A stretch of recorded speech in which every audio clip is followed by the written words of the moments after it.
El presidente de Ucrania, Volodymyr Zelensky, se reunió con su par de Francia, Emmanuel Macron, en un nuevo intento por actuar en bloque en la negociación con Rusia. Este martes se espera que el enviado de Trump a la zona, Steve Witkoff, se reúna con Vladimir Putin. La Casa Blanca manifestó su confianza en finalizar pronto la guerra.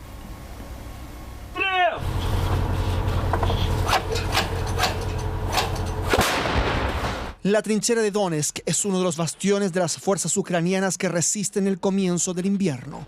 Esfuerzos militares cada vez más difíciles de sobrellevar en medio del desgaste de una larga guerra. Mientras, en la ciudad de Dnipro, 4 personas murieron y otras 22 quedaron heridas en un ataque con misil lanzado por las fuerzas rusas. En el mismo momento del ataque vimos llamas y una explosión.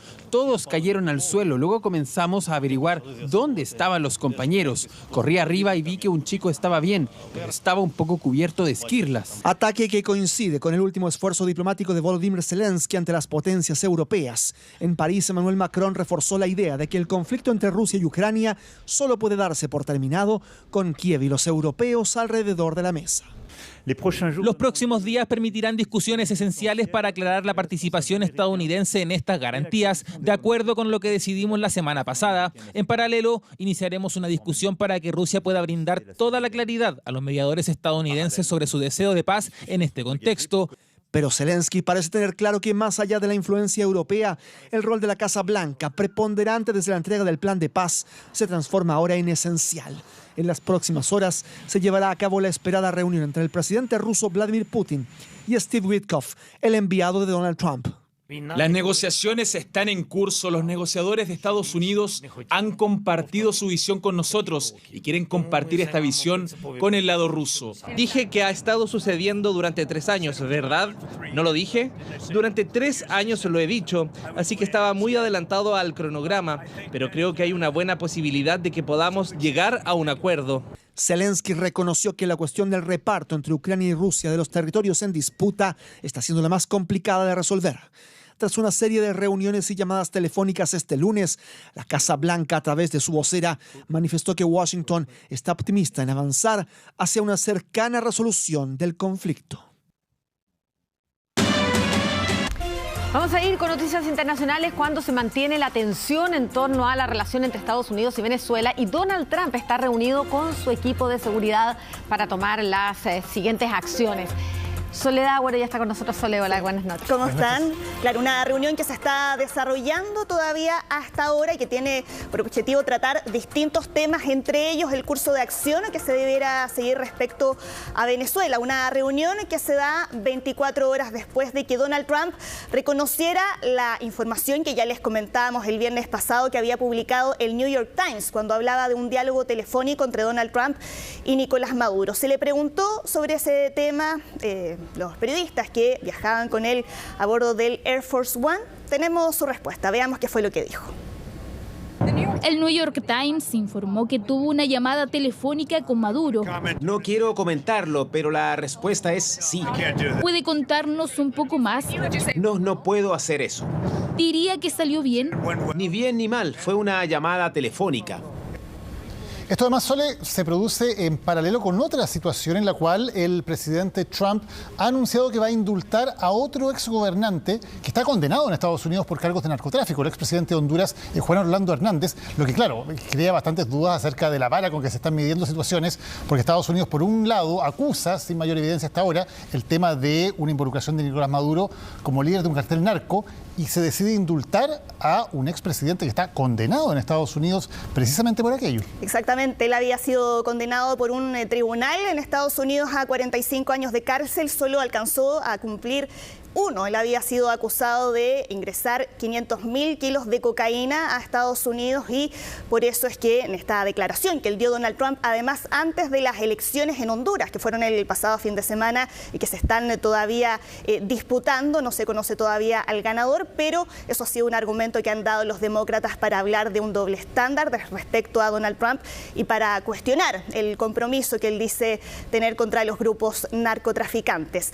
Escuchábamos recién ahí la una declaración de Donald Trump en la que ustedes se habrán dado cuenta, no da mayores detalles respecto a esa conversación, pero hay un senador republicano, un senador por Oklahoma, que sí dijo que aparentemente en esa conversación a Nicolás Maduro se le habría ofrecido irse a Rusia o a otro país, y se le preguntó además si es que Donald Trump planeaba atacar Venezuela, y él dijo no, ha dejado muy claro que no vamos a enviar tropas a Venezuela, lo que intentamos es proteger nuestras propias costas. Fue parte de esa declaración que entregó el senador republicano Markwayne Mullin, lo que abre todavía la duda respecto a cómo podría ser esta intervención terrestre que, según Donald Trump, la semana pasada debiera ocurrir muy pronto, pero de la cual todavía no hay ninguna luz respecto a cuándo podría eso ocurrir.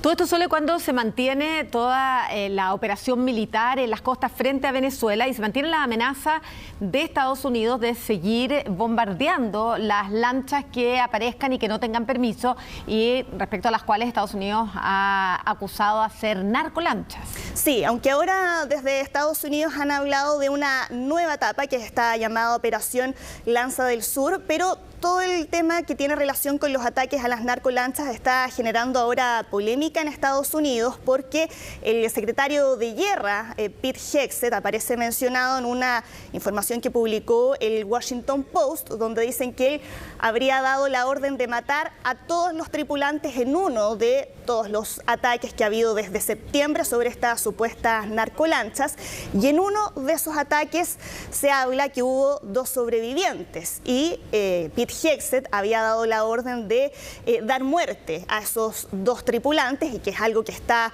prohibido en la Convención de Ginebra, y por eso ahora desde el Congreso en Estados Unidos están acusando a Pete Hegseth de crímenes de guerra, y desde la Casa Blanca reconocieron que efectivamente ese segundo ataque existió, pero eximieron de responsabilidad a Pete Hegseth, dijeron que había sido en defensa propia, pero incluso los propios congresistas republicanos en Estados Unidos están ahora exigiendo investigaciones para transparentar toda esa situación. Claro, considerando que no se entrega tampoco evidencia de por qué se ataca específicamente a esas lanchas, o sea, hay otra manera de detenerlas que no sea bombardearlas. Exactamente, de hecho el argumento que entregaron hoy día desde la Casa Blanca es que eso había sido orden del jefe del Comando de Operaciones Especiales en aguas internacionales, de acuerdo con las leyes sobre conflicto armado, pero no especificaron bien a qué se referían con todo. Seguimos atentos a lo que ocurre entonces en la crisis entre Estados Unidos y Venezuela. Sole, bueno, muchas gracias por habernos acompañado hoy. Buenas noches. Muy bien, buenas noches. Gracias, Sole, buenas noches. Y ahora los vamos a dejar con la franja electoral, porque desde ayer ha comenzado la propaganda para la segunda vuelta presidencial.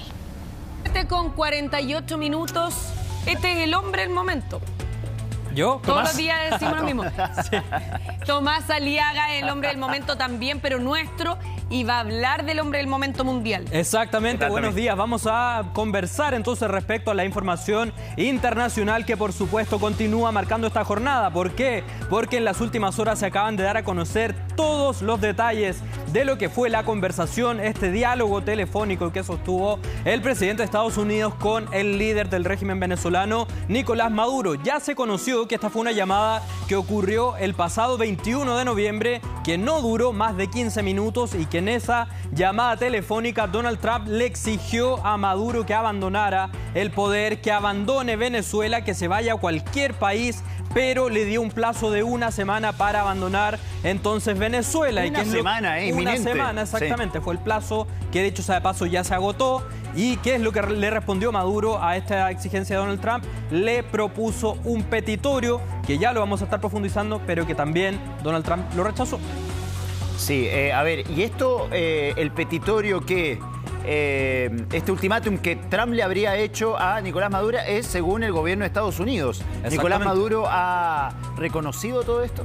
Nicolás Maduro todavía no se manifiesta respecto a toda esta situación. Desde Caracas no hemos tenido ningún comunicado oficial. Ahí estamos viendo parte de los reportes de la prensa estadounidense que también ya están dando cuenta respecto a todo aquello. Y que era entonces lo que le estaba pidiendo Nicolás Maduro, que se le aplicara una amnistía total, no solamente a él, a Nicolás Maduro, sino que también a toda su familia y por lo menos a otros 100 funcionarios del régimen, eliminando entonces cualquier tipo de persecución judicial internacional. Pero Donald Trump, al rechazar esta situación es que entonces Maduro tampoco acepta la exigencia de abandonar Venezuela. Acá tengo la lista de lo que le habría pedido Nicolás Maduro a Donald Trump. Bueno, lo que tú decías recién, amnistía legal completa para Maduro y sus familiares, sí. Eliminación de todas las sanciones estadounidenses contra él y su círculo, fin del caso ante la Corte Penal Internacional contra Maduro, levantamiento de sanciones a más de 100 funcionarios, lo que decías tú recién, Tommy, y que Delcy Rodríguez dirija un gobierno interino antes de convocar nuevas elecciones.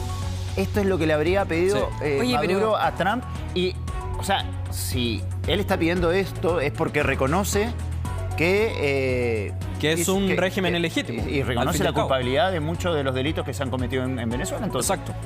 Y pide la amnistía. Lo otro que me llama la atención es que pide esto, ni siquiera las peticiones son para el Estado de Venezuela, que no sea objeto de bloqueo, que no sea objeto de medidas de Estados Unidos, sino que pide medidas para él y su círculo cercano. Exacto, sí, llama muchísimo la atención el petitorio entonces de Nicolás Maduro, pero que ya sabemos que fue rechazado por el